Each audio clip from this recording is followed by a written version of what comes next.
Dear learners, welcome to the class. So, our today's topic is components and categories of the functions.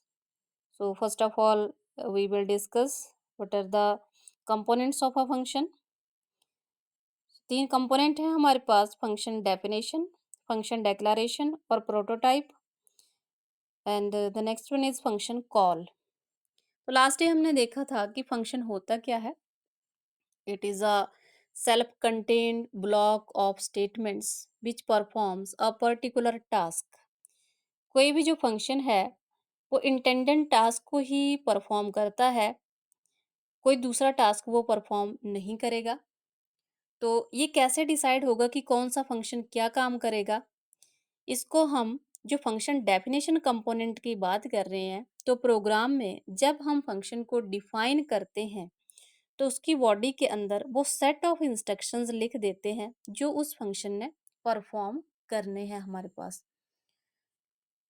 Function definition जो है उसके अंदर हम function का return type है उसको डिफाइन करते हैं कि वो जो फंक्शन है किस तरह की वैल्यू हमें रिटर्न करेगा फंक्शन का नेम क्या होगा और अगर कोई पैरामीटर्स हैं लाइक यहाँ पे लिखा है data type space parameter 1 data types parameter 2 तो ये क्या है बेसिकली किसी फंक्शन के अंदर जो हम पैरामीटर पास करते हैं उनकी लिस्ट है फिर हमने पैरेंथेसिस को क्लोज कर दिया उसके बाद फंक्शन की बॉडी स्टार्ट हो रही है विद द ओपनिंग करली ब्रेस यहाँ पे सबसे पहले लोकल वेरिएबल्स को डिक्लेयर किया जाएगा स्टेटमेंट्स लिखी जाएंगी और उसके बाद फंक्शन का रिटर्न टाइप जो है वो लिखा जाएगा कि वो जो फंक्शन है क्या वैल्यू जो है रिटर्न करेगा अगर कोई इंटीजर टाइप का जिसका आपने रिटर्न टाइप इंटीजर रखा है तो वो फंक्शन इंटीजर वैल्यू रिटर्न करेगा उसके बाद हमने फंक्शन की बॉडी को क्लोज कर दिया ये जो हम फंक्शन की बॉडी बेसिकली एक वर्ड बोल रहे हैं इसका मीनिंग है क्या आप देख पा रहे हैं यहाँ पे कि हमने दो करली ब्रेसेस हैं एक ओपनिंग करली ब्रेस है एक क्लोजिंग करली ब्रेस है इसके अंदर सेट ऑफ इंस्ट्रक्शंस को हमने लिखा है तो इनको हम बोलते हैं इसको हम बोलते हैं फंक्शन बॉडी और लोकल वेरिएबल्स आपको पता है कि उनका स्कोप जो वो लिमिटेड होता है जिस फंक्शन के अंदर डिफाइन होते हैं उसी फंक्शन तक उनका जो स्कोप है वो रहता है यानी उस फंक्शन के अंदर ही हम उन फंक्शन वेरिएबल्स को यूज कर सकते हैं और अगर किसी वेरिएबल की आपको रिक्वायरमेंट है मल्टीपल फंक्शंस में तो आप उसको ग्लोबल वेरिएबल डिक्लेयर कर सकते हो तो नेक्स्ट कंपोनेंट को डिस्कस कर लेते हैं नेक्स्ट कंपोनेंट है हमारे पास फंक्शन डेक्लारेशन अगर हमें कोई भी फंक्शन जो है उसको कॉल करना है प्रोग्राम में कॉल करने का मीनिंग होता है यूज करना है तो वो फंक्शन डिक्लेयर भी होना चाहिए और डिफाइन भी होना चाहिए तो फंक्शन डेक्लारेशन जो है वो किस तरह से होता है सबसे पहले रिटर्न टाइप ऑफ फंक्शन आ जाएगा उसके बाद फंक्शन का नेम जो है वो आएगा उसके बाद पैरामीटर्स की लिस्ट आ जाएगी डेटा टाइप का मीनिंग है यहाँ पे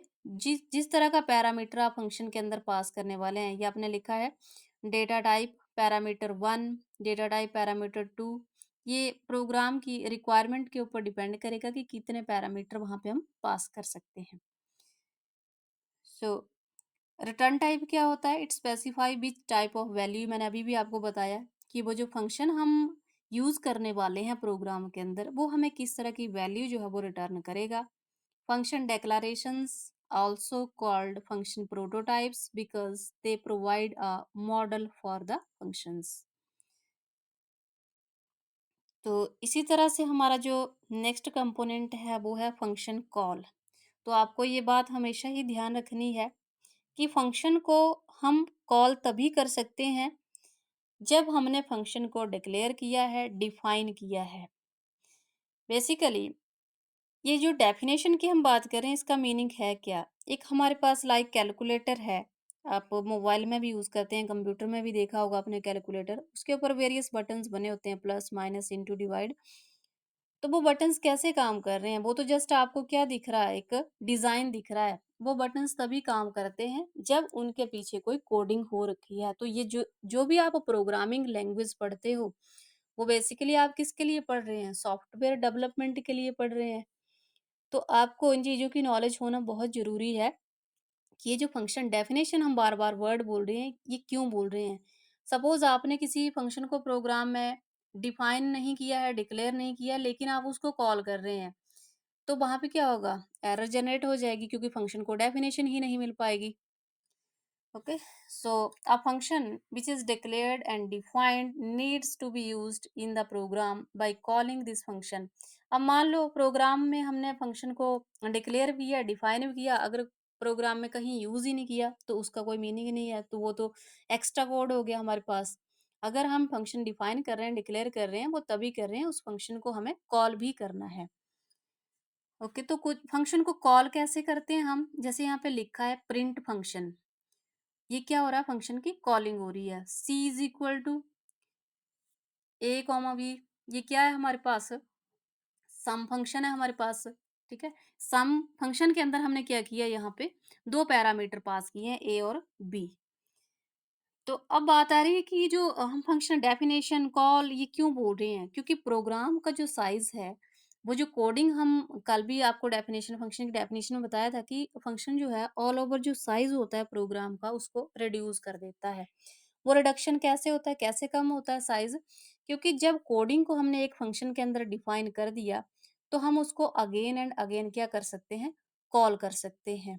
जितनी बार आपको रिक्वायरमेंट है उस कोड की, आप नंबर ऑफ टाइम उस फंक्शन को कॉल कर सकते हैं।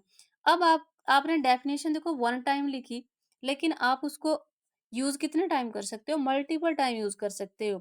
अगर विदाउट फंक्शन उसी प्रोग्राम को आप करोगे तो वो ऑर्डिनरी वे में होगा, आपको वो कोड अगेन एंड अगेन लिखने पड़ेंगे। So this is the benefit of the function.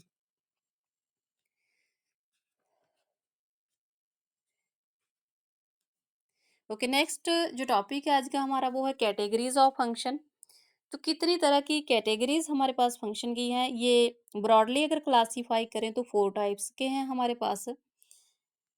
A function with no parameter and no return value. अब आपको इतनी बात समझ आ गई होगी कि रिटर्न वैल्यू फंक्शन की कहाँ पे लिखी जाती है और पैरामीटर्स कहाँ पे लिखे जाते हैं। रिटर्न टाइप लिखी जाती है फंक्शन नेम लिखने से पहले, और पैरामीटर लिखे जाते हैं जो आप फंक्शन की ब्रैकेट्स लगाते हैं पैरेंथेसिस उनके अंदर। तो फर्स्ट कैटेगरी बोल रही है कि एक ऐसा फंक्शन हम बना सकते हैं जिसके अंदर ना तो पैरामीटर पास होंगे, ना तो वो किसी तरह की वैल्यू रिटर्न करेगा।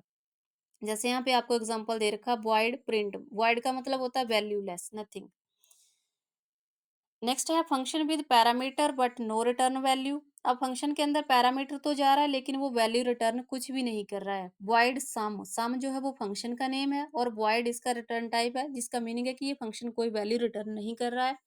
और ये जो इंट कॉमा इंट है, ये क्या है? दो इंटीजर टाइप के पैरामीटर्स है जो फंक्शन के अंदर हमने पास किए हैं। Next one is function with no parameter but return value. Function जो है वो पैरामीटर तो नहीं ले रहा है लेकिन वैल्यू रिटर्न कर रहा है, तो एग्जांपल भी आपको साथ में दे रखा है। नेक्स्ट हमारे पास है एक ऐसा फंक्शन हम क्रिएट कर सकते हैं जो वैल्यू रिटर्न भी करेगा और उसके अंदर पैरामीटर भी पास हो सकते हैं। फंक्शन का नेम हमने रखा है मैक्स फंक्शन बनाया है, उसका जो रिटर्न टाइप है वो इंटीजर है और उसमें पैरामीटर भी जो है वो दो पास हमने कर रखे हैं, जिनका जो डेटा टाइप है वो इंटीजर है। तो आई होप आपको ये कैटेगरीज ऑफ फंक्शन जो है ये बड़े अच्छे से समझ आ गया होगा। इनको प्रोग्रामिंग के थ्रू इम्प्लीमेंट भी करेंगे हम। अभी तो आपको जस्ट यहाँ पे एग्जांपल मैंने दे रखा है। नेक्स्ट हमारे पास आता है कि ये जो फंक्शन के अंदर हम आर्गुमेंट्स पास कर सकते हैं, कितने टाइप से कर सकते हैं? These are basically of two type, pass by value and pass by reference. तो आज के लेक्चर में इतना ही। Thank you.